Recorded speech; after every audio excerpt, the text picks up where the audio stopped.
सखी सहेली। सभी सखियों सहेलियों को, श्रोताओं को और प्यारी बुआ आपको सोनाली पाठक का सप्रेम नमस्कार।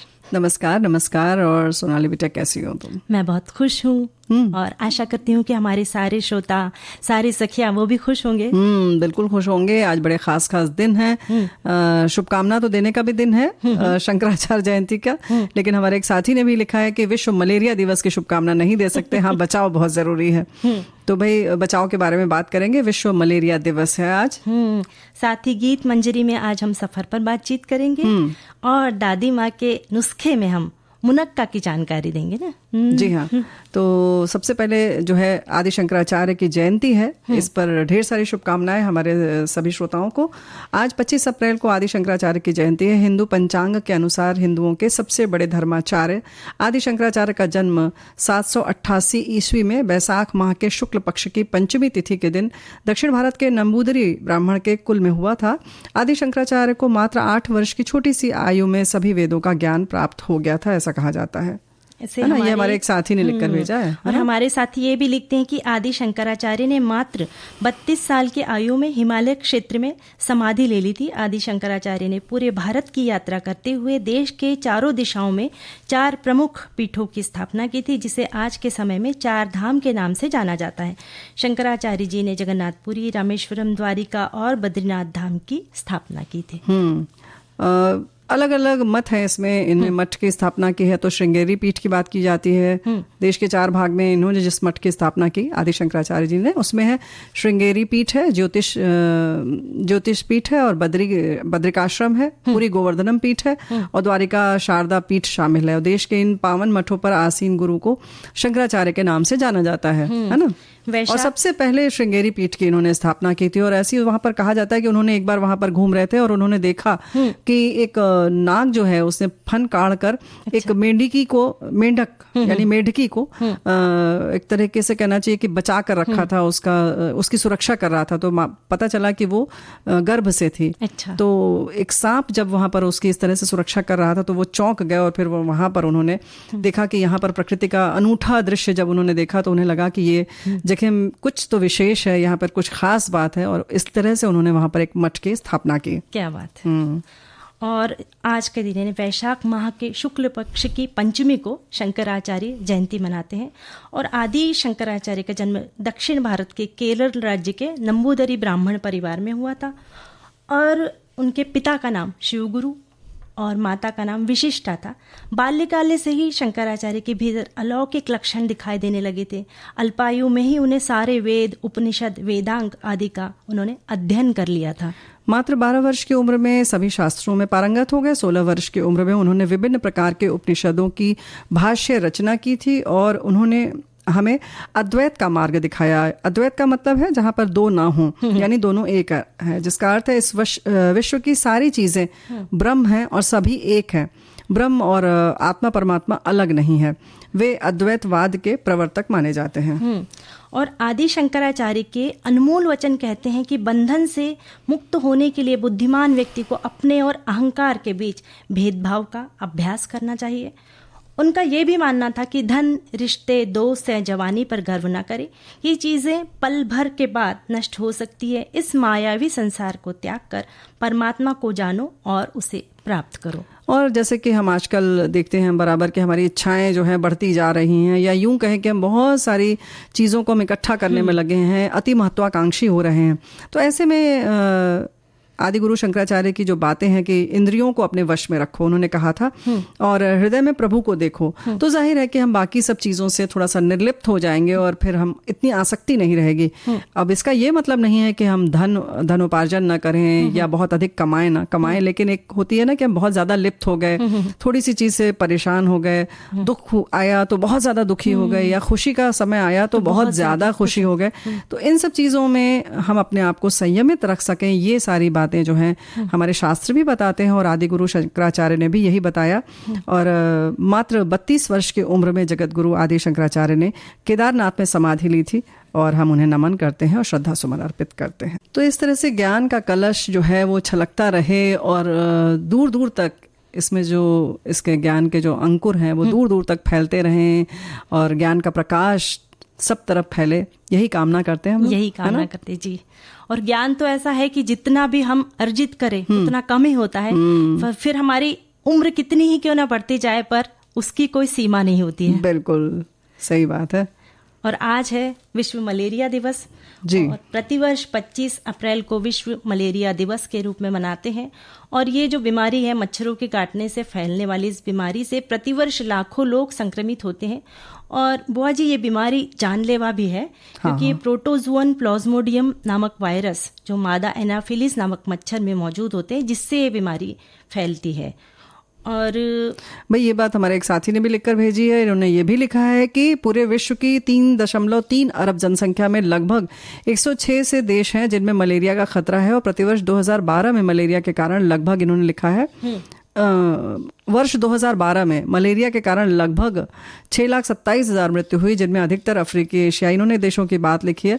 यानी कि कुल कहना इनका भी यही है कि इसमें से विश्व स्वास्थ्य दिवस, विश्व रक्तदाता दिवस, टीकाकरण सप्ताह, विश्व तपेदिक दिवस, तंबाकू निषेध, विश्व हेपेटाइटिस, ये सब जो दिवस हैं ये इसीलिए चिन्हित किया गया कि इनसे बचा जाए। और मतलब पूरी जानकारी इन्होंने दी हुई है कि दिवस उन 8 आधिकारिक वैश्विक सामुदायिक स्वास्थ्य अभियानों में से एक है जिनमें विश्व स्वास्थ्य संगठन द्वारा चिन्हित किया गया है। तो ये 8 में से एक ये भी है कि मलेरिया दिवस मनाया जाए और इसमें जो भी एहतियात बरतना है उस पर ध्यान दिया जाए, क्योंकि इलाज से बेहतर होता है बचाव करना। मलेरिया और मच्छरों के काटने से होने वाली अन्य बीमारियों से बचने के लिए अवेयरनेस जरूरी है। मच्छरों को पनपने से रोकने के लिए घर के आसपास सफाई रखें, कहीं भी पानी जमा न होने दें, कूलर का पानी समय समय पर बदलें, मच्छर रोधी दवाओं का छिड़काव करें, रात को सोते समय मच्छरदानी का प्रयोग करें, पूरी बाह के कपड़े पहनें, खास तौर पर सुबह और शाम के वक्त।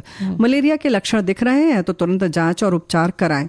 तो ये हमारे एक साथी ने लिखकर भेजा है। तो वाकई ये तो बड़ी महत्वपूर्ण बात है और सच बात है कि बचाव बहुत जरूरी है ना। हमारे एक साथी ये भी लिखते हैं कि घर के दरवाजे और खिड़कियों पर नेट जरूर लगवाएं।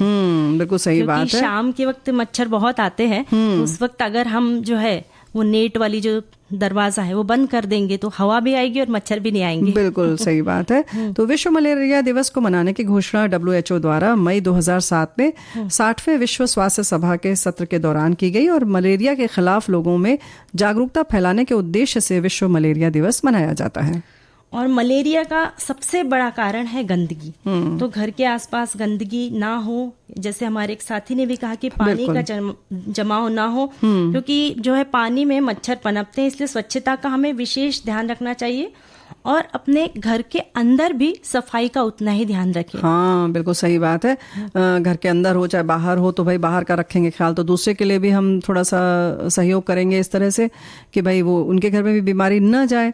और मलेरिया के लक्षण की अगर हम बात करें कि भाई पता कैसे चले, तो उसमें यही है कि तेज बुखार अगर आ रहा है, थकान लग रही है, सिर में दर्द हो रहा है, मांसपेशियों में अगर आपके जकड़न हो रहा है, उल्टियां हो रही हैं, ठंड लग रही है, तो ये सब अगर लगता है तो आप समझिए कि हो सकता है मलेरिया है।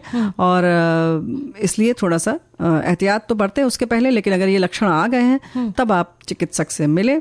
और जैसे कि हर वर्ष जो थीम होती है किसी भी दिवस को मनाने की, इस बार की थीम है शून्य मलेरिया, यानी कि मलेरिया पूर्ण रूप से नष्ट हो जाए, उसके उपाय, बचाव और कार्यान्वयन।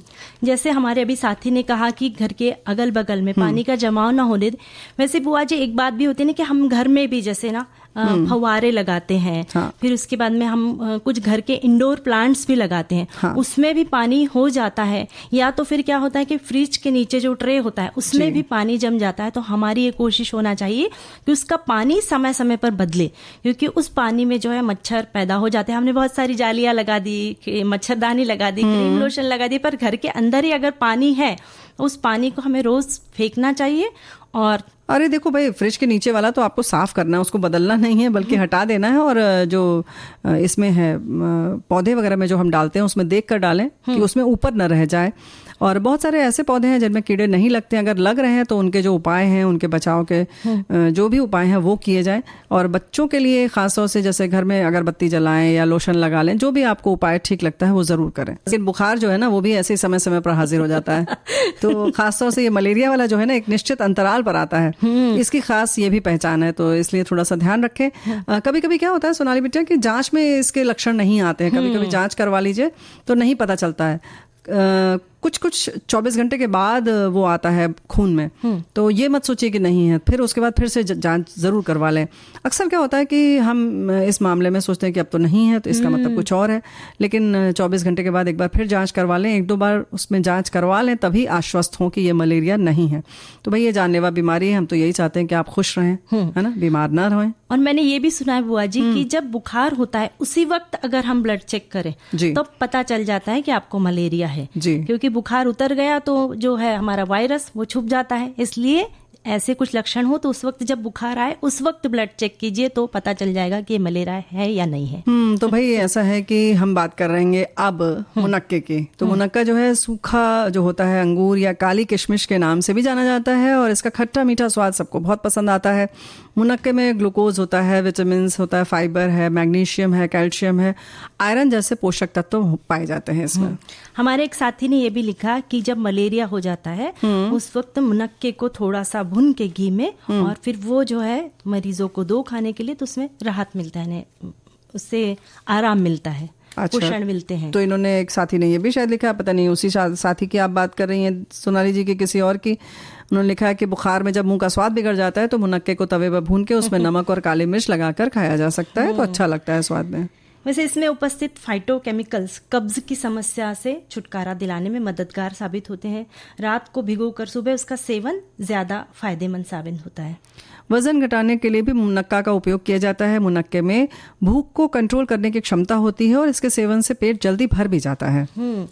और मुनक्के में पोटेशियम प्रचुर मात्रा में मौजूद होता है, जिसके कारण जो है कोलेस्ट्रॉल लेवल जो है नियंत्रण में रहता है। तो मतलब कह सकते हैं कि बहुत सारी चीज़ों में ये लाभप्रद है और बहुत फायदेमंद है। मुनक्के के सेवन से एनीमिया यानी कि खून की कमी की समस्या से भी हम निजात पा सकते हैं। इसमें विटामिन बी भी उपस्थित होता है, साथ ही आयरन की मात्रा हमने जैसे पहले बताया कि बहुत होती है। और इसमें कैल्शियम भी मौजूद होने के कारण हड्डियां और दांत मजबूत होते हैं।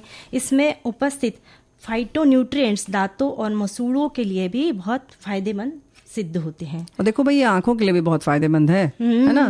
तो आंख मतलब इसका सेवन करते रहना चाहिए। तो जो समस्या है वो हो सकता है कि बहुत देर में आपके आए, या अगर आए तो बहुत हल्के में निकल जाए। तो ये कह सकते हैं कि कुल मिलाकर कि इसका सेवन करते रहना चाहिए। और वैसे भी जब पेट अगर ठीक रहेगा, साफ रहेगा, तो जाहिर है कि बहुत सारी समस्याओं से हम बच जाएंगे, है ना। और इसका सेवन पर सीमित मात्रा में करना चाहिए, क्योंकि मीठा होता है तो इसमें जाहिर सी बात है कि इसमें शुगर होगी। तो शुगर के मरीज जो है सीमित मात्रा में करे और डॉक्टर से परामर्श कर ले। भाई ये तो देखो एक सामान्य सी बात है, जैसे कि अगर हम लोग अंगूर खाते हैं या बाकी चीजें खाते हैं, हम लोग सिर्फ उतनी ही जानकारी देते हैं। बाकी अगर आप किसी खास परेशानी से जूझ रहे हैं तो कृपया किसी भी चीज का सेवन अपने चिकित्सक की परामर्श से ही लें, है ना। हमारे एक साथी ये लिखते हैं कि मुनक्का आज भी अपने औषधीय गुणों के कारण किशमिश की तुलना में एक स्वास्थ्यवर्धक विकल्प माना जाता है। आयुर्वेद में मुनक्का को रात भर भिगोने की सलाह दी जाती है ताकि इसे पचाना आसान हो जाए। यह अपने शीतलन गुण के कारण अम्लता और अपच को कम करता है और आपके हीमोग्लोबिन को बढ़ाने के लिए उत्कृष्ट है। सूखी खांसी और श्वसन पथ की सूजन के इलाज में भी प्रभावी माना जाता है। रात भर भिगोया हुआ मुनक्का सुबह खाली पेट सेवन करने से हार्मोन असंतुलन को ठीक करने में भी मदद मिलती है। हार्मोन्स को संतुलन भी ये देता है। इसी तरह से जैसे कि इसको सेकने की बात इन्होंने तवे पर कही है, ऐसे ही किसी सीख में आप इसको, जैसे कि वो सीख आदि कबाब आदि बनाते हैं, वैसे ही इसको सीख में ऐसे डाल के उसकी पहले बीज निकाल लें और फिर उसको भून लें सीधे आंच पर, और उसके बाद उसमें नमक और काली मिर्च लगाकर खाएं, तो इससे भी खांसी आदि में बहुत आराम मिलता है। तो इस तरीके की चीजें सेवन, और बुखार में जैसे इन्होंने कहा ना स्वाद बिगड़ जाता है, तो इसको खाने से कब्ज की बीमारी भी दूर हो जाती है। तो बहुत सारे फायदे हैं इसके, है ना। और बच्चों के लिए अगर हम किसी के घर जा रहे हैं, बच्चों के लिए चॉकलेट्स तो लेके जाती हैं, तो इस तरह से मुनक्का वगैरह अगर लेके जाए तो कितना बच्चों के लिए भी बहुत उपयोगी तो है ही, और साथ ही बच्चे भी खुश हो जाएंगे कि चलो माता। नहीं, बच्चे नहीं खुश होंगे। देखो भाई चॉकलेट को नहीं रिप्लेस कर सकते, लेकिन हाँ ये है कि जब हम इस तरीके की चीजें ले जाते हैं तो बच्चों में वो संस्कार आते हैं, फिर उनमें धीरे धीरे रुचि जागती है कि अच्छा ये हमारे लिए गिफ्ट है तो ये हम खाएंगे। क्योंकि वैसे तो बच्चे आमतौर पर चॉकलेट ही खाना पसंद करते हैं, लेकिन तुमने बड़ी अच्छी बात कही कि ये उपहार में हम जब ले जाएंगे तो धीरे धीरे बच्चों में इसके प्रति रुचि जागृत होगी, है ना। हमारे एक साथी ये भी लिखते हैं कि मुनक्का में भारी मात्रा में आयरन पाया जाता है जो एनीमिया से लड़ने की शक्ति रखता है। मुनक्का खून को बनाने के लिए विटामिन बी कॉम्प्लेक्स की जरूरत को पूरा करता है। इसके अलावा मुनक्का में भरपूर मात्रा में कॉपर पाया जाता है जो लाल रक्त कोशिकाओं के निर्माण में मदद करता है। सोते समय 10 से 12 मुनक्का को धोकर पानी में भिगो दे। इसके बाद सुबह उठकर मुनक्का के बीजों को निकालकर अच्छी तरह से चबाकर खाने से शरीर में खून बढ़ता है और मुनक्का खाने से खून भी साफ होता है और नाक से खून बहना बंद हो जाता है। मुनक्का का सेवन 2 से 4 हफ्ते तक करना चाहिए। यानी कि बहुत ज़्यादा फ़ायदे की चीज़ है। और 2 से 4 हफ्ते कोई दिक्कत हो तो आप ज़रूर करें, लेकिन इसको आप अपनी दिनचर्या में भी शामिल कर सकते हैं। जैसे कि हम बराबर कहते हैं कि बादाम है, भिगो लें रात में, कुछ नहीं तो आप 8-10 मूंगफली के दाने ही भिगो दें और सुबह खा लें और इसके संग संग मुनक्का भी खा लें। तो इन चीज़ों की अगर आप आदत डालेंगे तो अंदर बहुत सारे जो विकार हमारे होते हैं वो निकल जाते हैं और उसके संग संग जो बाकी दिक्कतें हैं वो भी आप देखेंगे कि धीरे धीरे छूमंतर हो गई। और आज गीत मंजरी के बारे में हम बातचीत करेंगे। हमारी सखियां भी, हमारे श्रोता भी बहुत सारे। कब करेंगे? अब करेंगे। अच्छा, ऐसा? क्या बात है, चलो फिर शुरू कर दो। वैसे अच्छे मानसिक और शारीरिक स्वास्थ्य के लिए बुआ जी समय समय पर घर से दूर अपनों के साथ सफर पर जाना बहुत जरूरी होता है ना, और ये अलग ही आनंद की अनुभूति दे जाता है जिसे सिर्फ महसूस किया जा सकता है। बचपन में सफर पर जाना एक शिक्षा का हिस्सा होता था, क्योंकि सफर के दौरान हमें बहुत कुछ सीखने को मिलता है। वहीं बड़े होने पर सफर एक अनुभव दे जाता है। ये समय के सदुपयोग का सर्वोत्तम तरीका भी माना जाता है। और सफर के दौरान हम अलग अलग लोगों से मिलते हैं। हमें लोगों को समझने का अनुभव और दृष्टि प्राप्त होती है। मनुष्य के स्वभाव को समझना भी एक सर्वोत्तम शिक्षा ही मानी जाती है ना। किसी को ऐतिहासिक स्थल पर जाना पसंद होता है, किसी को समुद्र के किनारे जो है वही लुभाते हैं, किसी को पर्वतारोहण पसंद है तो किसी को जंगल सफारी पसंद आता है।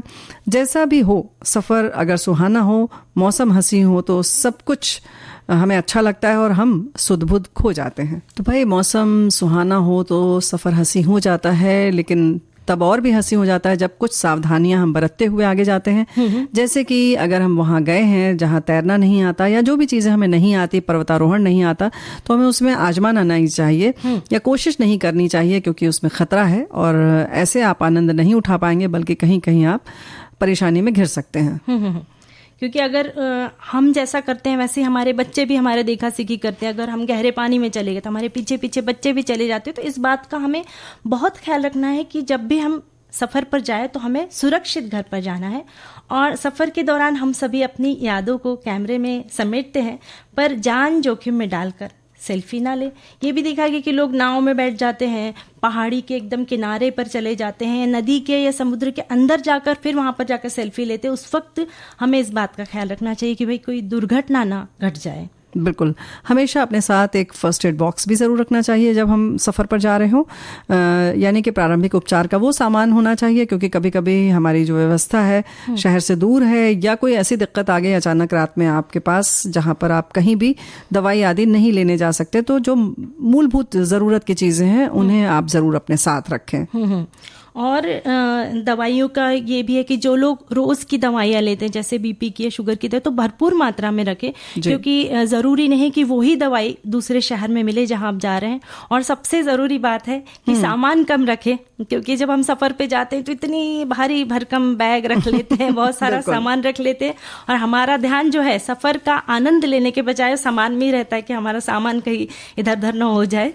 तो सफ़र का बस आनंद लेते रहना चाहिए। तो भाई देखो, ऐसा है कि ज़िंदगी का जो सफ़र है वो भी कुछ ऐसा ही है, इतना आसान नहीं होता। हमारे साथी ने बहुत अच्छी बात लिखी है कि जैसे तुमने भी बताया कि अगर हमें सफ़र पर जाना है तो सामान कम रखें, वैसे ही ज़िंदगी के सफ़र में अरमान कम रखें। ये हमारे साथी ने लिखा है, वाकई बहुत अच्छी बात है। ज़िंदगी में सुख दुख तकलीफ़ें आती रहती हैं, मुसीबतें भी आती हैं। जहाँ सुख है तो वहाँ पर दिक्कतें भी हैं, लेकिन हम परेशानियों से जो है परेशान हो जाते हैं, तो उनसे ना हो, क्योंकि वो सामने हमारे आएंगी। पर अगर हम ऐसी भावना बना लें कि इन सभी परेशानियों को हमें ज़्यादा अपने पास नहीं रखना है, इन्हें अनदेखा करना है, तो ज़िंदगी का सफ़र जो है वो थोड़ा आसान हो सकता है।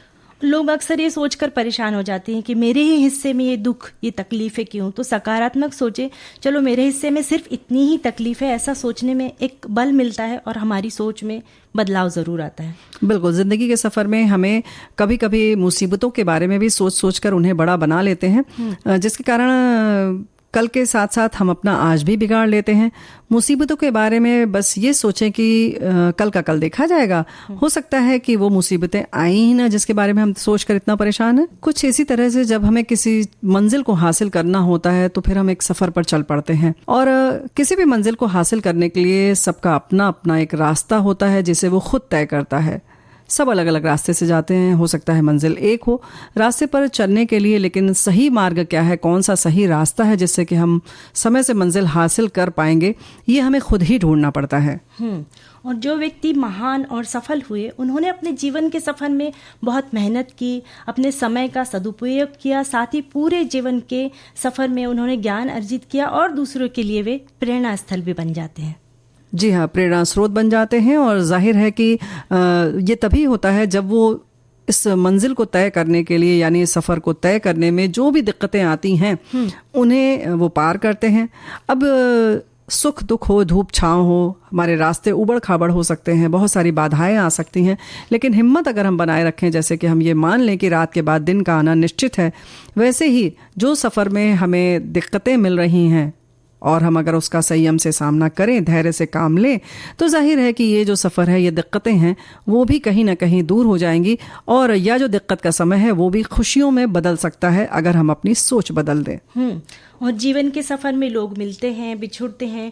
जब लोग हमारे साथ हों उस वक्त रिश्तों की कद्र करें ताकि रिश्ता बहुत मजबूत हो, और जब लोग जीवन सफ़र में बिछुड़ जाए तो उनकी सुनहरी यादों के साथ, उन्हें यादों को साथ लेकर जीवन हंसकर गुजार दे। बहुत सारे हमारे साथी इस सफ़र में जुड़ जाते हैं, और हमारे साथी ने इसी तरह से एक बात लिखी है, रेडियो के सफ़र में अकेले थे हम, मिल गए तुम तो हमको सहारा मिल गया, आ गए फेसबुक पेज के एक नए रास्ते पर हम, विविध भारती पेज का सहारा मिल गया। क्या बात है। हमारे एक साथी ये भी लिखते हैं कि सफ़र चाहे कोई भी हो, कुछ अनुभव अच्छे या बुरे सीखने को देकर ही जाता है, लेकिन ज़िंदगी के सफ़र में जितने मुकाम या पल आते हैं उन्हें जी भर कर जीना चाहिए, क्योंकि ये वक्त गया फिर नहीं आता, और अनुभव एक किताब की तरह है जिसे पढ़कर अपने बच्चों को हम सीख दे सकते हैं। जी हाँ, बिल्कुल सही बात है। और ऐसे ही हमारे एक साथी ने ये भी लिखा कि ज़िंदगी का सफ़र बहुत कठिन होता है क्योंकि आगे की ज़िंदगी हमें दिखाई नहीं देती।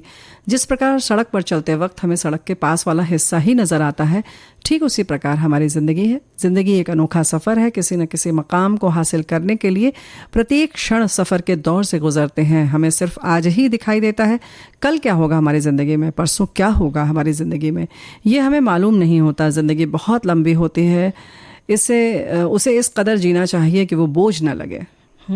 बहुत सही, बहुत अच्छी बात इन्होंने लिखकर भेजी है। और ज़िंदगी का सफ़र तो ऐसे ही होता है, ये अनुभवों की एक पाठशाला होती है कि जैसे जैसे हमारी उम्र बढ़ती जाती है वैसे उस सफ़र में हमें इतने सारे कुछ अच्छे अनुभव मिल जाते हैं तो कुछ बुरे अनुभव में मिल जाते हैं। बस हमें एक बात करना चाहिए कि उन अनुभवों से एक सीख लेना चाहिए कि जो अच्छी बातें हैं उसे अपनाना है, और बुरी चीज़ों को अनदेखा करके हमें आगे बढ़ते जाना। बिल्कुल सही बात है। और वैसे भी जिंदगी में कहते हैं ना कि एक जिंदगी में अगर एक पल में हम कितनी जिंदगी जीते हैं ये ज़्यादा महत्वपूर्ण है, और एक जिंदगी में कितने पल जीते हैं ये इतना महत्वपूर्ण नहीं है। तो जो भी पल हमें मिला है, एक पल, उसमें भरपूर हमें जिंदगी को जीना चाहिए, और तभी ये सफर जो है खुशनुमा बनेगा। और खुशियाँ ढूंढना चाहिए हर पल में, कि छोटी छोटी बातों में अगर हम खुशियाँ ढूंढे तो जिंदगी तो खूबसूरत हो ही जाती है। तो भाई हम बात कर रहे थे जिंदगी के सफर की, और ये जो सफर हमारा जो है छोटा सा 1 घंटे का सखी सहेली का, ये भी हम बड़े प्यार से तय करते हैं और कोशिश करते हैं कि हमारे जो भी साथी हैं साथ में चल रहे हैं उन सब का मनोरंजन भी हो और ये सफर जो है खुशनुमा बना रहे। और वो हमारे साथ जब जुड़ जाते हैं तो ये सफर और भी खूबसूरत हो जाता है। हाँ, बिना उनके जुड़े तो सफर हो ही नहीं पाता है ना। हम इन्हीं के साथ सफर तय करते हैं तो साथी हमारे बताएंगे कि उन्हें आज का सफर कैसा लगा। और बहुत सारी उनके बातें हमने कमेंट्स के रूप में पढ़ के सुनाई, और बहुत सारी उन्होंने भी इतनी अच्छी अच्छी बातें, जैसे मुनक्के पर इतनी अच्छी बातें उन्होंने जानकारी दी। तो इसी तरह से जो है सखियों के श्रोताओं के साथ हमारे प्रोग्राम में तो हमेशा 4 चांद लग ही जाते हैं। बिल्कुल लग जाता है। तो हमें उम्मीद है कि जो बातें हमने आज बताई कि मुनक्के का सेवन आप करेंगे, अपनी सेहत का ख्याल रखेंगे, खुश रहेंगे, और जो जब भी कहीं यात्रा पर जाएंगे, क्योंकि आप आजकल खास तौर से यात्रा पर जाने का समय आ गया है, जा भी रहे हैं लोग, कुछ लोग छुट्टियों के पहले चले गए, मतलब एडमिशन के पहले चले गए बच्चों के, कुछ अब जाएंगे, तो भाई इन सारी चीजों का ख्याल रखिएगा, है ना। और अब इजाजत लेने का वक्त आ चुका है, तो आप सभी को सोनाली पाठक और प्यारी बुआ का नमस्कार।